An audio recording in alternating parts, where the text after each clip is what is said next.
Les dieux de la destruction arrivent sur le jeu Dragon Ball Legend. Fais pas attention à ma voix, j'ai la voix cassée. Hey yo les amis, c'est Wadka. Comment ça va? Nouvelle vidéo sur le jeu Dragon Ball Legend. Enfin, plus particulièrement sur un concept du jeu Dragon Ball Legend qui a déjà été réalisé à la One Academy. Si tu veux en savoir plus, tu as tout dans la description. Les différentes vidéos qu'on a fait sur le jeu supplémentaire. En fait, on a carrément créé un jeu dans le jeu Dragon Ball Legend, en fait. C'est clairement ça. Le tournoi du pouvoir, c'est ce qui se passe réellement dans l'animé. On l'a refait dans le jeu Dragon Ball Legend avec énormément de contenu. Vraiment, en fait, on a refait du contenu sur le jeu Dragon Ball Legend, en fait, tout simplement. Et en toute honnêteté, c'est une dinguerie. Et je tourne cette vidéo justement pour vous annoncer qu'on va refaire un tournoi du pouvoir à la One Academy. Et en plus de ça, on aura comme invité et participant, normalement, Sofiane le Geek qui va s'ajouter à la team. Oui, oui, il va participer au tournoi du pouvoir. Donc il y a tout ce qu'il faut faire, la mise en place et tout ça. Et certainement aussi d'autres streamers de la scène Twitch. J'en dirai plus dans les prochains jours via un petit post ou alors en vidéo, je sais pas. Et moi, je tourne cette vidéo déjà pour vous annoncer que vous aussi, vous pourrez participer à ce tournoi. Toi là qui regarde cette vidéo, il suffit juste de me contacter sur Discord pour qu'on puisse un petit peu se fixer qu'on fasse un point de vue déjà de votre niveau à tous ceux qui veulent participer parce qu'en fait il faut équilibrer, ça se passe en binôme. De toute façon j'ai parlé des règles dans la vidéo. Il faudra que j'évalue votre niveau et que je vous mette en binôme avec quelqu'un qui, voilà, pour que toutes les équipes soient équilibrées. Et donc là, comme je vous ai dit, on va parler des règles. Mais avant de parler des règles, je te laisse mettre ton plus beau pouce bleu que tu as dans ta poche. Et bien sûr, abonne-toi pour ne pas manquer les prochaines vidéos. Allez, on va aller faire un tour sur mon Twitter. Donc, nous voilà sur le Twitter de la One Academy. Je mettrai le lien dans la description parce qu'il ne me semble pas qu'il y était de base. Alors, on va regarder à quoi ressemble le tournoi du pouvoir de la One Academy, sachant qu'on a déjà réalisé 3 tournois du pouvoir en tout. Vous avez déjà cette vidéo sur le Twitter de la One Academy et aussi sur mon Twitter pour savoir à quoi ça ressemblait. Là, c'était la première vidéo introduction qu'on avait réalisée avec notre ami Chaitou. Donc, oula, c'est fort là. Voilà, donc ça c'était la première vidéo. Je vous laisse admirer ce qu'on avait fait, enfin ce que Chaitou a fait. Allez, vous voyez avec le terrain du temps du pouvoir.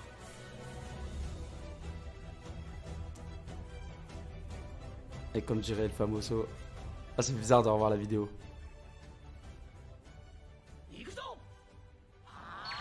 Let's go, l'introduction.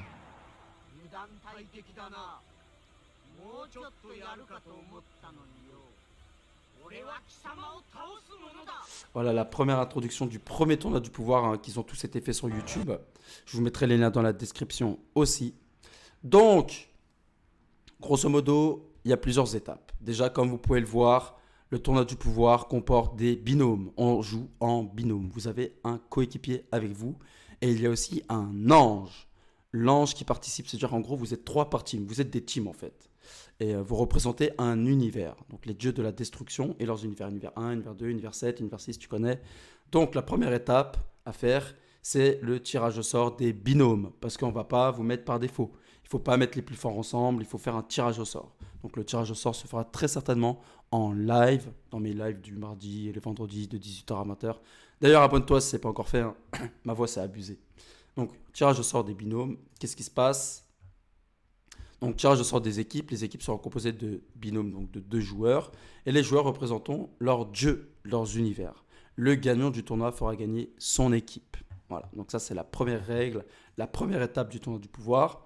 Ensuite, la deuxième étape, c'est choisir un dieu, enfin, tirage au sort d'un dieu de la destruction. Oui, les dieux ont des passifs, et même un passif pour la finale. Donc, ouais, on a refait des passifs carrément. Les dieux participent à l'aventure. C'est pour ça que, comme tu as pu voir, les dieux arrivent sur Dragon Ball Legend, car ils ont un rôle important dans le tournoi du pouvoir. C'est le tournoi du pouvoir. C'est le tournoi du pouvoir comme dans l'anime. En gros, c'est ça. Vous allez plus comprendre pourquoi au moment de la sélection des personnages. Donc, les dieux. Tirage au sort des dieux de la destruction. Chaque dieu aura un passif principal et un passif final. Le passif principal, il pourra être utilisé seulement une fois contre un seul univers pour un seul combat et par un seul joueur. Le passif principal est perdu si on ne l'a pas utilisé avant la finale. Passif final, utilisable uniquement en finale pour un seul combat par un seul joueur. C'est important. Si vous ne respectez pas les règles d'une manière ou d'une autre, vous connaissez la musique, je pense, Akai.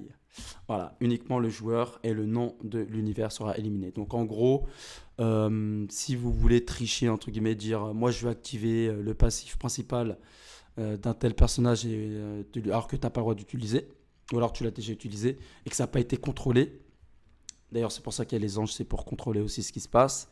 Et bah, si on a remarqué le truc, alors que normalement, la plupart des combats se passeront en live et en vidéo, Akai, voilà, t'as triché, tu dégages. C'est aussi simple que ça. Donc voilà.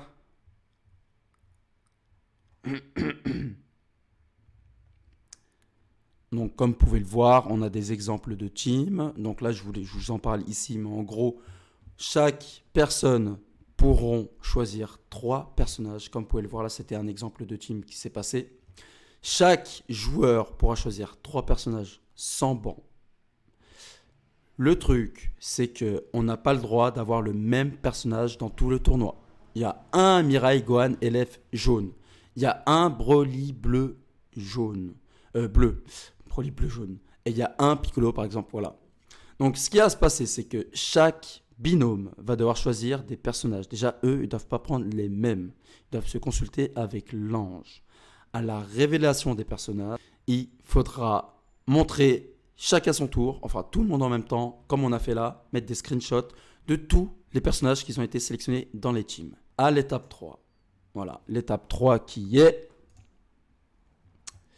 Vous choisissez 3 personnages que vous voulez pour le tournoi par joueur. Communiquez avec votre binôme, mais ne pas prendre les mêmes personnages, vous allez comprendre pourquoi. Vous devez révéler tous vos personnages en même temps, c'est ce que je viens de dire. Exemple, c'est du Zenkai, il peut en avoir qu'une seule dans le tournoi. Tirage au sort pour voir qui des deux pourra garder la C18. Donc on fait un tirage au sort bien sûr pour savoir qui des deux, oui, parce qu'il y en a un qui va le garder et l'autre non. Le perdant devra faire un retirage au sort sur la rareté du personnage retiré, d'où l'intérêt de donner son nombre de personnages par rareté et d'envoyer ses screens. Vous avez le droit seulement à 3 personnages par joueur, comme j'ai expliqué. Cela correspond à 6 personnages par binôme. Afin de faciliter les retirages, on vous demandera une semaine minimum à l'avance pour bien s'organiser, de compter le nombre de sparking, extrême et héros de votre box et de trier par ordre de cases débloquées, c'est ce que je viens de dire. Et une fois fait en temps voulu, vous devriez envoyer un screen à la personne responsable, donc l'ange de l'organisation, afin qu'il n'y ait pas de triche sur les retirages. Et enfin, arrivé à l'étape 4, il n'en restera qu'un, comme dans le tournoi du pouvoir, un univers en gros. Les affrontements se font entre univers. Sur le tableau du tournoi, votre icône sera représentée par un dieu de la destruction qui aura été tiré au sort aussi, parce que les dieux de la destruction, comme j'ai dit, c'est tiré au sort. Lors de vos différents combats, vous choisissez stratégiquement qui part en premier contre l'univers à affronter, parce que vous saurez qui c'est que vous allez affronter. Vous connaîtrez leur team parce qu'elles seront révélées, tout sera préparé. Et donc, il faudra être stratégique pour essayer d'envoyer la bonne personne avec la bonne team en fonction des personnages en face, pour éviter de perdre justement ces personnages. Donc, il vous faudra vous mettre en relation avec vos adversaires pour annoncer les premiers joueurs à s'affronter. Oui, parce que par exemple, si moi, 1K, j'affronte, je sais pas, Sofiane le Geek, si je l'affronte, je connais sa team, comment est-ce que je peux savoir qui va partir entre les deux en face? Est-ce que c'est Sofiane ou est-ce que c'est Ludivine, par exemple? Lequel va partir avec ces 3 personnages? Bah, ça, on ne peut pas savoir. Et heureusement, parce que sinon, moi, je prendrais tous mes sparking bleus. Si j'ai tous mes sparking bleus, je sais que Sofiane n'a que des sparking rouges. Eh bah, je vais prendre mes sparking. Voilà. Donc, non, tirage au sort. Et les anges annonceront en même temps, donc les anges des 2 univers se mettront en relation et annonceront qui part en premier en même temps, pour pas avoir de triche. Comme ça, il fait oh ouais, oh non, enfin, voilà. On ne peut pas savoir à l'avance. Donc c'est pour ça que, comme j'ai noté là, les premiers joueurs à s'affronter, il faudra dire moi en même temps pour lancer la première game. Une fois lancé, plus possible de faire machine arrière. On ne peut pas dire non, moi je veux pas. Vous devrez rester jusqu'à gagner versus tout l'univers adverse. C'est-à-dire que quand vous rencontrez l'univers que vous allez rencontrer, il faudra faire tous les combats afin d'anéantir l'adversaire. Tout l'adversaire, tous les joueurs, tous les persos en face. Lorsque vous avez perdu un personnage durant un combat, votre personnage est détruit. Vous devriez continuer le tournoi A5, A3 ou même avec un personnage si vous avez perdu jusque-là. Donc en gros, moi j'affronte Sofiane. J'ai mes 3 personnages, il a ses 3 personnages. On se fight 3v3, il n'y a pas de banc, voilà. Donc on fait le combat, il n'y a pas de règle en particulier. Lorsque vous avez perdu un personnage durant un combat, votre personnage est détruit. Vous devriez continuer le tournoi A5, A3 ou même à un personnage. C'est le tournoi du pouvoir. Un personnage KO, il ne reviendra plus même à la fin du combat. Les combats durant le tournoi se déroulent en LBR. Donc on mettra bien en LBR pour chaque affrontement avec possibilité de faire 1 RR par game. Stun, malus d'état autorisé. Lors de la finale, les combats se feront en sparring. Donc ça veut dire pas de Rising Rush. LBR et uniquement en 1v1. On pourra choisir qu'un seul personnage par un seul personnage. Pourquoi c'est comme ça la règle? Car il est possible qu'un univers arrive avec juste un personnage tout court ou 2 personnages en tout, parce qu'en tout ils sont 6, mais par joueur ils en ont 3 chacun. Il est possible qu'il y en ait un, il arrive qu'avec un seul personnage, donc les affrontements se font toujours en 1v1. Un personnage par un personnage. Même s'il vous reste 4 personnages dans vos univers, votre force sera d'avoir plus de personnages à envoyer, contrairement à votre adversaire. Donc si l'adversaire lui reste un personnage à un bleu, bah tu mets un vert, voilà, tu as plus de chances de gagner, puis peut-être que tu auras gagné le tournoi. Vous avez éliminé tous les personnages de l'adversaire et de son univers. En gros, vous avez gagné la finale. Donc, en gros, quand vous affrontez un univers avec votre univers, donc vous êtes 6, joueur par joueur, vous avez 3 personnages. Vous choisissez, vous déterminez lequel des 2 part en premier. Ensuite, vous serez en groupe par univers. Vous affrontez un autre univers, donc on vous mettra en relation les 2 univers. Et les joueurs qui partiront en premier devront dire « moi » en même temps pour savoir lesquels des 2 univers opposés vont s'affronter. Une fois que le combat commence, vous choisissez vos 3 personnages. Très important, vous choisissez les 3 personnages. L'adversaire aussi choisit ses 3 personnages. On n'a le droit qu'à un seul Rising Rush. Les stuns sont autorisés, tout est autorisé. Bien sûr, il y a les passifs des dieux de la destruction qu'on regardera après, qui sont à considérer. Une fois que vous avez gagné, donc logiquement, il restera un vainqueur. Logiquement, à part si time out, mais bon, voilà. Tous les personnages éliminés sont terminés. Ils ne peuvent plus revenir à la vie, à part si le passif d'un dieu de la destruction le permet.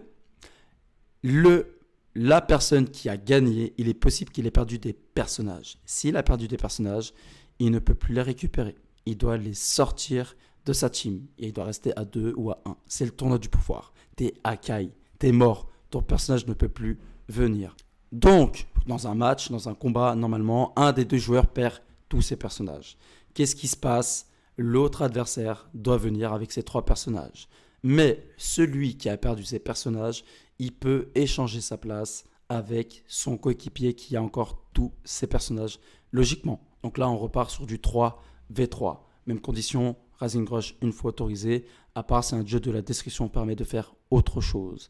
Donc vous avez compris, une fois qu'on a perdu nos personnages, il ne reste plus que les personnages qui sont restés à la vie. Donc très important, quand vous sélectionnez vos personnages, pensez à prendre des personnages revive, des personnages survie au chaos, etc., etc. Ou alors Tenchinan qui va annuler le Rising Rush. Ça peut être très intéressant aussi. Maintenant, je pense que vous avez compris les règles du tournoi du pouvoir. On va parler des passifs des dieux de la destruction. Finalement, c'est ce qui nous intéresse le plus parce que c'est carrément ce qu'on a créé. C'est presque un jeu de société rajouté au jeu Dragon Ball Legend, quoi. On crée du contenu. Clairement, on crée du contenu. Comme vous pouvez le voir là, on a tous les dieux de la destruction qui sont ici. Chaque univers, donc chaque binôme, a un dieu de la destruction qui lui est attribué aléatoirement. Donc là, vous avez la liste de tous les personnages, tous les dieux de la destruction. On va faire le tour de quelques personnages, on ne va pas tous les citer, mais on va prendre un exemple, Beerus, dans sa sélection de dieux, dans son univers, donc il sera univers 7 logiquement. La capacité principale de Beerus, c'est de supprimer tous les équipements de l'adversaire. Donc en gros, moi j'affronte Sofiane, je suis avec mon équipe, ma team, j'ai mes 3 personnages, je vois que je l'affronte, je dis passif principal de Beerus, activé. Et puis là, il y a une petite animation qui va proquer. Oui, parce qu'on a fait des animations sur les passifs. On a vraiment poussé le bouchon très très loin. Et donc en gros, j'élimine tous les équipements de l'adversaire en face. Donc il joue sans équipement. Moi, j'ai mes 3 personnages. Il a ses 3 personnages, mais lui, il n'a pas d'équipement. Donc j'ai un avantage par rapport à lui. Et le passif final de Beerus, c'est tout simplement aura la possibilité de partir avec 2 alliés au lieu du traditionnel 1v1. Donc là, dans l'idéal, c'est d'essayer de sauver au moins 2 personnages pour arriver en finale. Et autant te dire que si tu es en finale et que tu as Beerus, tu es quasiment sûr de gagner le premier combat. Tu es quasiment sûr de gagner le premier combat parce que tu vas activer le passif principal de finale de Beerus et tu pourras partir à 2 adversaires contre 1. Ouais, c'est complètement fumé. Donc ça, c'est le... Voilà pourquoi les dieux de la destruction ont un rôle hyper important. Ensuite, en Champa, il est un peu long son passif, on va pas en parler. Si je prends le passif de Likia, qui est l'univers, il me semble que voilà, c'est l'univers 8. La capacité principale de Likia, donc petit rappel, hein, on peut utiliser une fois une capacité principale, qu'une seule fois. Un seul joueur, un seul combat. Donc, lui, ce qu'il va faire, c'est que Likia aura la possibilité, après les tirages des persos, donc ça peut s'activer aussi avant. Ça, c'est hyper intéressant. Pas après le retirage de choisir son allié pour le tournoi. Donc le passif principal de Likir, c'est Likir aura la possibilité, après les tirages des personnages, pas après les retirages, de choisir son allié pour le tournoi. Donc en gros, toutes les teams ont été révélées. Voilà. Donc ça, c'est hyper important. Donc on sait qui va jouer quoi, quels sont les personnages, donc les Broly, les Gogeta, les machins, les trucs comme ça. Mais il sait aussi quels sont les doublons. Donc ça, c'est hyper important. Il y en a, ils peuvent passer entre les mailles des filets avec des teams pétés. Je sais pas, moi, on peut prendre comme exemple... il y en a, il a réussi à sauver son Broly Ultra. Enfin, il a pas de retirage, en fait, il est bien. Il a Broly Ultra, il a couleur forme finale, et puis, je sais pas, et puis Tapion. Ça m'étonnerait, hein, parce que tout le monde veut les jouer. Mais imaginons, il y en a un... en fait, ça peut faire l'effet inverse. Les gens vont pas prendre ces personnages parce qu'ils vont s'attendre à un retirage. Les joueurs ne vont pas prendre ces 3 personnages parce qu'ils vont s'attendre à un retirage, donc prendre le risque de prendre un random par la suite en retirage. Donc il y en a un, c'est possible qu'ils se gardent ces 3 personnages parce que tout le monde a eu peur de les prendre. Mais toi, tu as Likir, ton univers, tu as Likir, et tu peux choisir en faire un tirage au sort avec ton binôme parce qu'il y en a un des 2 qui peut partir. Il peut choisir son allié. Donc en gros, il dit, moi j'ai Likir, j'active sa capacité principale. Donc il se met en accord avec son adversaire, il fait un tirage au sort. Je veux être avec Sofiane, parce que Sofiane il a Broly, nanana, donc en gros on switch. Sofiane vient avec Likir, et puis l'autre il part dans l'univers de Sofiane. Voilà, tout simplement. Donc c'est pété parce que tu peux choisir en gros ton binôme, quoi. Ton binôme avec la meilleure team. Donc ça peut t'aider à gagner le tournoi. Et son passif final, l'adversaire ne peut pas jouer de carte verte ni de dard spécial pendant les 40 premières secondes. Il ne faut pas sous-estimer ça. C'est des tempos les cartes vertes, sachant qu'il y a des personnages qui ont des cartes vertes complètement pétées. Le tag C17, C18, carte verte t'enlève la TP, c'est complètement fumé. Donc pendant les 40 premières secondes, l'adversaire ne peut pas jouer de carte verte ni d'art spécial. Donc c'est pété. Et chacun d'entre vous, chaque binôme, aura un dieu de la destruction et un ange qui sera en gros le modérateur, qui gérera en gros toute l'organisation de son monde. On a déjà fait 3 tournois du pouvoir. Et ça s'est toujours très très bien passé. Mais il faut une très très bonne organisation. Donc là, comme vous pouvez le voir, on a quelques idées de ce qui s'est passé en amont. On a les noms des joueurs. Le Borgnak, Moasama, qui avait pris ses 3 persos. Lius, il a pris ses 3 persos. Voilà, donc tout s'est fait dessus en fait. Ensuite, on fait les affiches. Oui, parce que vous avez des affiches après pour les différentes teams. Les teams réalisées en gros... La fin des tirages au sort, voilà, donc lui s'est retrouvé avec une team qui a aucun sens à cause des retirages parce qu'il a pris des risques. Morziner, il s'est très très bien sorti, il s'est sorti avec une team univers rival. Lui, il s'est sorti avec une team ennemi puissant, sans le vouloir, parce qu'il a eu des retirages. Donc voilà, vous avez un exemple d'un arbre. Voilà comment sont représentés les arbres. Donc là, vous avez les 2 joueurs qui sont ensemble avec le dieu de la destruction, voilà, avec les pseudos, etc. Donc là, on a l'un des passages qu'on avait fait en live. On était accompagné de Blas, Susu, et Sofiane le geek qui était passé. Et donc là, je vous montre un petit extrait parce que c'est marrant pour l'anecdote. Et c'est ce qui se passera, si possible, sur le prochain tournoi du pouvoir. Je vous laisse regarder la vidéo. Allez les gars, je vous laisse faire le deuxième quand vous voulez. Vas-y. Vas-y, blast.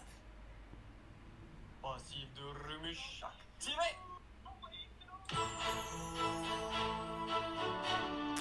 Voilà, donc il a activé le passif. Passif final.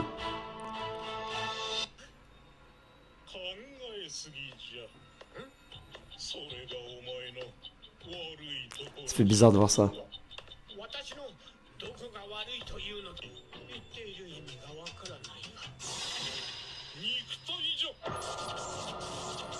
Let's go. Et là, le passif est activé. En gros, on a une animation à chaque fois qu'on active. Soit un passif final, soit un passif principal. Et ça, c'est le passif final. Donc ça, c'est marrant, je trouve. C'est marrant, parce qu'au moins, on peut faire participer un peu la communauté, les streamers et tout. Voilà, donc ça, c'était les diplômes qui sont envoyés à la maison pour les gagnants. D'ailleurs, on en parlera après, des récompenses. Donc là, c'était les finalistes qu'ils ont perdus. Ils ont reçu ça à la maison avec l'ange Tomioka qui les a soutenus. Donc voilà, ça c'était les diplômes avec leur groupe de qualification, en gros, leur niveau, c'était les experts. Et les grands finalistes, hein, c'était Raiken qui était de la Sanctuary, je sais pas s'il est encore, et Nanashi. Voilà, franchement les diplômes sont hyper stylés. Hein. Merci encore à Chaitou qui nous a fait des dingueries. Et l'ange c'était aussi Tomioka, il avait pris, parce qu'on était en galère d'ange, donc il avait fait 2 univers. Et ils sont partis à la maison. Je vais vous montrer ça. Donc là, c'était les impressions qu'on avait fait, enfin que Chaitou avait fait. Donc là, vous avez un aperçu des diplômes que vous recevrez à la maison dans la récompense. Voilà, c'est pour vous féliciter d'avoir participé au tournoi du pouvoir. Et celui qui est coloré, bah, c'est les grands gagnants, quoi. Ils sont 2. Hein. Même s'il y en a un des 2 qui meurt dans le binôme, l'autre il sauve la team, c'est les 2 qui gagnent. Voilà. Donc là, il avait imprimé tout ça. Le Chaitou, le frérot. Donc les finalistes, voilà, les gagnants et numéro 2. Voilà. Donc là, on est sur le dernier tournoi du pouvoir qu'on avait fait pour le 3e anniversaire de Dragon Ball Legend. Hein. Donc ça, c'était toutes les teams qui étaient faites pour le tournoi. Voilà, avec tous les pseudos. Ils ont tous leurs propres fiches. Et ça, je trouve ça hyper, hyper stylé. Je trouve que ça met un peu en avant, c'est la communauté, quoi. Vous êtes tous là en tête d'affiche. Hein. Vous avez vos personnages, votre pseudo. Franchement, je trouve ça hyper, hyper, hyper stylé. Hein. Vraiment... Voilà, et puis là, c'était l'affiche du tournoi. Donc, on faisait la progression au fur et à mesure, on fait les éliminations. Voilà, donc les gagnants, les perdants, la finale. Là, c'est le tableau final, en gros. Par contre, vraiment désolé encore pour ma voix, c'est peut-être désagréable pour vous. Vraiment, je suis navré. Au moment où je tournais la vidéo, ça m'a pris comme ça. Alors, concernant les récompenses de ce tournoi, parce que je pense que quand même, ça vous intéresse un minimum, l'univers gagnant de ce tournoi du pouvoir remportera un cash prize de 50 €. Donc 25 € pour l'un, 25 € pour l'autre.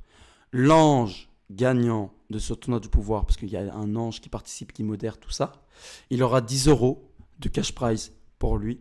Les 2 gagnants aussi auront un diplôme qu'ils recevront à la maison. Donc l'affiche que vous avez vue sur les gagnants, tous ceux qui ont participé, même tous ceux qui ont participé, ils ont une affiche de leur personnage avec leur pseudo, etc., etc. Et ils le recevront à la maison comme souvenir et comme récompense. C'est un petit peu comme leur trophée. Un cadeau matériel. Je trouve ça plus intéressant. Le finaliste, les finalistes remporteront un cash prize de 20 €. Voilà, donc 10 € chacun. 5 € pour l'ange à participer aussi au tournoi. Et les finalistes aussi recevront à la maison un diplôme, le même diplôme, sauf en noir et blanc. Voilà, c'est pour montrer quand même qu'ils sont seconds. Donc, merci d'avoir participé. Tu reçois physiquement ton cadeau, ton diplôme, ta récompense, ton trophée. Et il est en noir et blanc parce que, voilà, du coup, vu que tu n'as pas gagné, tu l'as pas dans tout, à 100%, quoi. Et je trouve ça normal. Les amis, dites-moi dans l'espace commentaire si ça vous plaît, si vous aimez bien le concept. Vous avez tout dans la description, les liens YouTube des différents tournois pour remater toutes les scènes. Vous avez absolument tout, le Discord, le Twitter de la One Academy. Tout, restez connectés parce qu'il va y avoir du mouvement dans les prochains mois. Normalement, le tournoi du pouvoir, si on arrive à tout bâcler, à tout préparer, ça devrait commencer début novembre, si tout va bien. En tout cas, les préparatifs. Et le but, c'est de terminer tout ça avant le Legend Festival. Juste avant le Legend Festival, afin de tenir un truc un peu, être vraiment dans l'ambiance. Je trouve ça hyper intéressant. Donc, contactez-moi sur Discord directement ou alors sur Twitter si vous voulez, pour savoir si vous voulez participer à cet événement de dingue. Les amis, on se dit à la prochaine pour de nouvelles aventures et n'oublie pas, transforme-toi. Ciao.